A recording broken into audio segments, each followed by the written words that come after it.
আচ্ছা, তোমরা আসছো কই থেকে? লালমনিরহাট। লালমনিরহাট থেকে। আচ্ছা, এই বাসগুলো কি মানে তোমরা এখানে যারা আছে সবার টাকা দিয়ে কিনা? না। ছাগল দেখতেছি ওখানে, এটা কি ওখানে? এই যে এইটা ছাগল হয়, এই যে এইটা ছাগল হয়, এই একটা হয়, এইটা হয়, ওইটা হয়, আরো ছাগল আছে। Welcome back to my YouTube channel guys, আশা করি সবাই ভালো আছেন। তো আজকে আমি যে বিষয়টি আপনাদেরকে দেখাচ্ছি এটি আমার জীবনের প্রথম দেখা আর কি।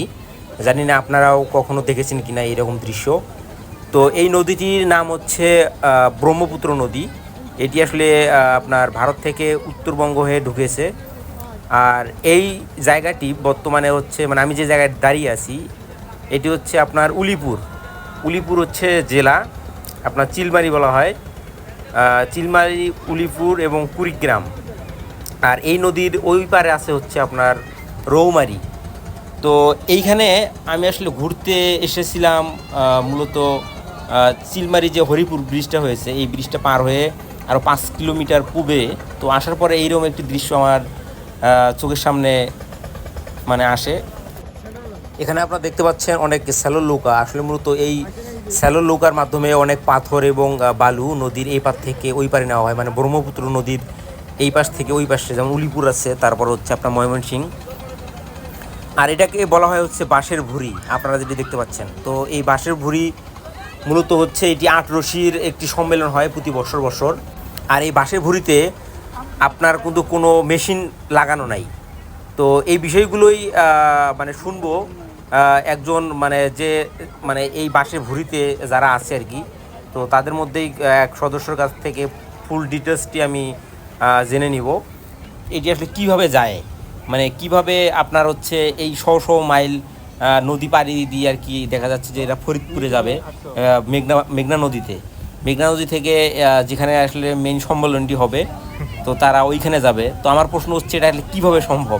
তো এই বিষয়গুলোই আর কি একজন প্রত্যক্ষদর্শী যে কিনা এই বাঁশের ভুঁড়ির সদস্য, তারা অলরেডি আপনার লালমনিরহাট থেকে রওনা দিয়েছে। তো লালমনিরহাট থেকে রওনা দেওয়ার পরে তারা বর্তমানে এইখানে অবস্থান করতেছে। তো আমাকে যেটা বললো যে আগামীকাল ভোরে ওরা আবার রওনা দেবে এখান থেকে। তো দেখা যাচ্ছে 2-3 দিন এইভাবেই যাবে। তো যাওয়ার পরে দেখা যাচ্ছে যে যে জায়গাটা ভালো লাগবে তারা আবার ওইখানে মানে যাত্রা বিরতি দেবে। তো আমি আসলে এই ভাইটির কাছ থেকে এখন শুনবো এই বিষয়টি, আপনারাও শুনুন। আচ্ছা, তোমরা আসছো কই থেকে? লালমনিরহাট থেকে। আচ্ছা, এই বাসগুলো কি মানে তোমরা এখানে যারা আছে সবার টাকা দিয়ে কিনা? না, এগুলো বাস মনে করো আমাদের এখানে পঞ্চগ্রামের মধ্যে ওই বাসগুলো সবাই আমার হইলে জাকের ভাই, ওইগুলো সবাই বাসগুলো সবার বাড়িতে একটা দুইটা করে নেই। আচ্ছা, নিয়ে এগুলো সব একসাথে নিয়ে বান্ধি। আচ্ছা, বান্ধিয়ে এরকম করে বুট সাজে নিয়ে আসি। আচ্ছা, মানে আটরশি যারা ভক্ত আর কি, হ্যাঁ, সবাই এইভাবে মনে করো তোমাদের লালমনিরহাট থেকে অনেকগুলো ছাড়া আছে, ছাড়ছে এখানে। আচ্ছা, যখন তোমরা বিভিন্ন জায়গার ঘুরে আছে। আচ্ছা, তোমরা এটা কই থেকে আসছো? লালমনি। আচ্ছা, এখানে কোথায় থেকে? পঞ্চগ্রাম। লালমনিরহাটে যা পৌঁছিবা? দরবারে। হ্যাঁ, দরবারে যখন যাবা। আচ্ছা, যাওয়ার পরে কি হবে এটা? এখন দরবারে যায় ওটা প্যান্ডেল বানাইবে। আচ্ছা, মানে এটার বাঁশের ভূত থাকবে না তখন? না, সব খুলে নিবে। আচ্ছা, দেখা যাচ্ছে বিভিন্ন জনের একটা বিভিন্ন কাজে লাগবে আর কি।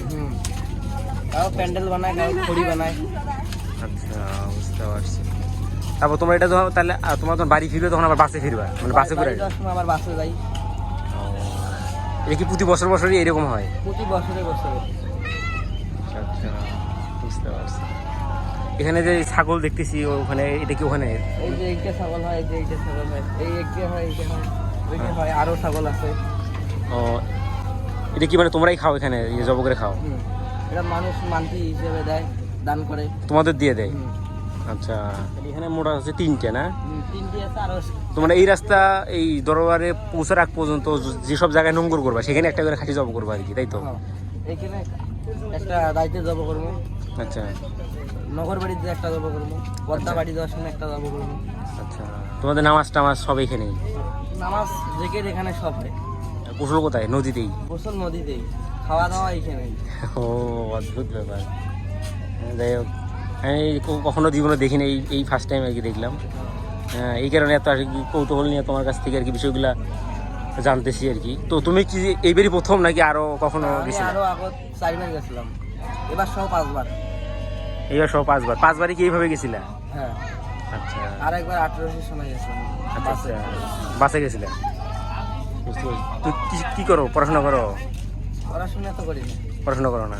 আচ্ছা এটা যাবে কিভাবে? এটা তো মেশিন নাই বা কোনো ডিজেল জাতীয় কোনো ইঞ্জিন নেই, তাহলে এটা কিভাবে যাবে? এটা কোনো মেশিন নেই, এটার ওই যে বইটা আছে, ওইটার ওই বইটা আছে, ওই বইটা দিয়ে টানিয়ে এটা শতক ফেলে দেওয়া লাগে, শতে নিয়ে যায়। মানে এই পাশে আসে 5টা, ওই পাশে 5টা। এই পাশে 5টা, এই পাশে 5টা, 10টা বইটা একসাথে টানলে ঘুরে আগে যায়। ও, যে যখন শতের মধ্যে দিবে তখন একদম চলে যাবে। একবার একদম চলে যায় শতক দিয়ে। মানে অনেক, এটা কি ডুবে যাওয়ার মতন কোনো সম্ভাবনা নেই? না, ডুবে যাওয়ার মতো কোনো সম্ভব নেই। ও আচ্ছা আচ্ছা।